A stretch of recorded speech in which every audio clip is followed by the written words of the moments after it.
होली का क्रम 13 तारीख को शायद होली जलेगी, 14 तारीख को गुरंडी रहती है, होली खिलाती है। अपने अपने शिवालयों में शंकर जी शिव मंदिर के अंदर चंदन का जल 1 लोटा अवश्य चढ़ाएं। महादेव की होली अवश्य मनाएं। होली आ रही है, लगी नहीं रिया की होली जैसा है। दिवाली आती है तो लगता ही नहीं कि दिवाली जैसा है। राखी आती तो लगता ही नहीं राखी जैसा है। सारे त्योहार फीके हो गए गुरुजी। हमने कहा त्योहार फीके नहीं हुए, त्योहार का कलर फीका नहीं हुआ, त्योहार का रंग फीका नहीं हुआ है।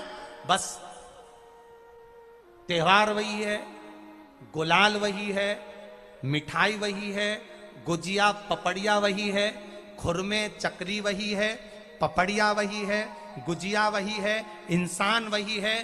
बस बाजार में से जो रौनक समाप्त नहीं हुई है, रौनक आपके भीतर की समाप्त हो गई। आपके भीतर इतनी ईर्ष्या भराती गई, इतनी ईर्ष्या भराती गई, इतनी ईर्ष्या भराती गई कि वो ईर्ष्या के कारण, उस अहंकार के कारण, उस अहम के कारण तुम एक दूसरे से मिलना पसंद नहीं कर पाते। पहले के लोग कहते थे हमारे यहाँ जब होली होती थी इतने लोग आते थे, मिलने जाते थे, गुलाल लेकर जाते थे। आजकल तो कोई दिखता नहीं है। कारण केवल इतना सा है, तुम्हारा अहंकार, तुम्हारा ईगो, तुम्हारा अभिमान तुम्हें अपने घर से बाहर नहीं निकालता। तुम घर से बाहर नहीं निकलते अपने अहंकार के कारण, अपनी काया के कारण, अपनी अभिमतता के कारण। आप दूसरे से मिलना पसंद नहीं करते। जरा सा कोई ने कलर लगाया तुम्हें क्रोध आ गया, जरा सा किसी ने गुलाल लगाया तुम्हें गुस्सा आ गया, जरा सा कोई आया भाभी जी भैया जी करके गुलाल लगा गया, तुम न न न न न न न न न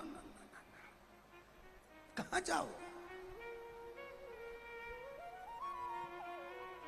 इतने वीआईपी हो गए, इतने वीआईपी हो गए, इतने वीआईपी हो गए कि अपने त्योहारों से भी दूर हो गए।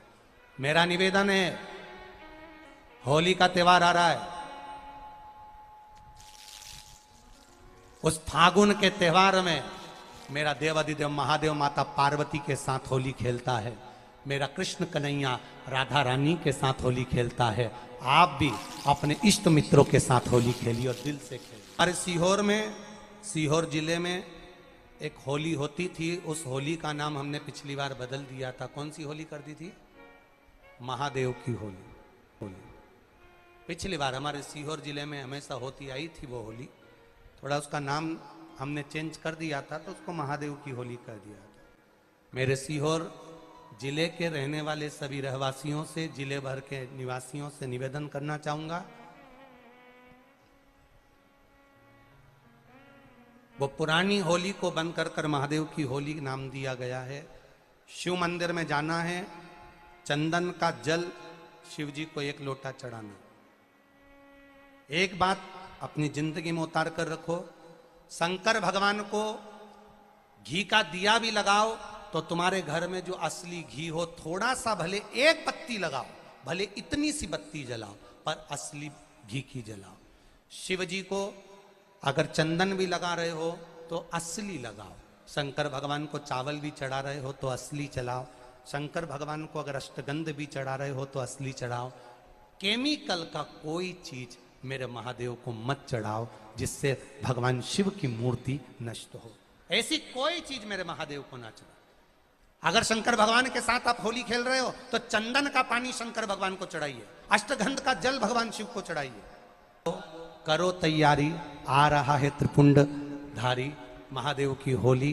बड़े आनंद के साथ मेरा निवेदन, अपने शिवालयों में, शंकर जी के मंदिरों में, सीहोर जिले के प्रत्येक शिव मंदिर के अंदर चंदन का जल 1 लोटा अवश्य चढ़ाएं।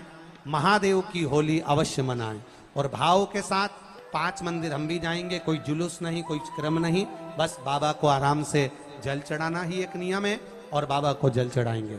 आप सब बड़े आनंद के साथ महादेव की होली का स्मरण करिए। महादेव की होली के दिन और बेलपत्री की जड़ के नीचे जाकर प्रयास करा करो कि लाल चंदन का जल, लाल चंदन को घिसकर कलश में उस चंदन को डालकर जल भरकर उसको बेलपत्री की जड़ के नीचे सींचन करने का प्रयास करा करो। है कि धीरे धीरे कर कर वो दुख समाप्त होगा, वो दुख कटेगा ही।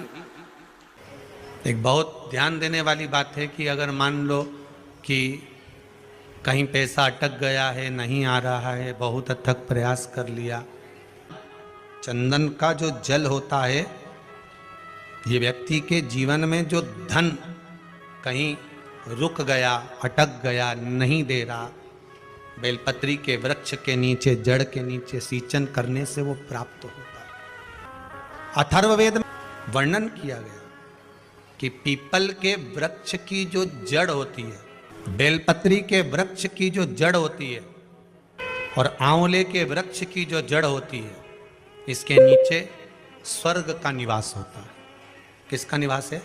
स्वर्ग का निवास। जहां पर ये वृक्ष होता है और उस वृक्ष के नीचे बैठकर हम जब किस जल का सींचन कर रहे हैं, जैसे अभी आपको कहा था कि जल में अगर लाल चंदन मिला हो और आप बेलपत्री के जड़ में सींचन कर रहे हैं तो लक्ष्मी की आवक बढ़ेगी। कहीं पैसा अपना अटक गया, नहीं आ रहा, आएगा।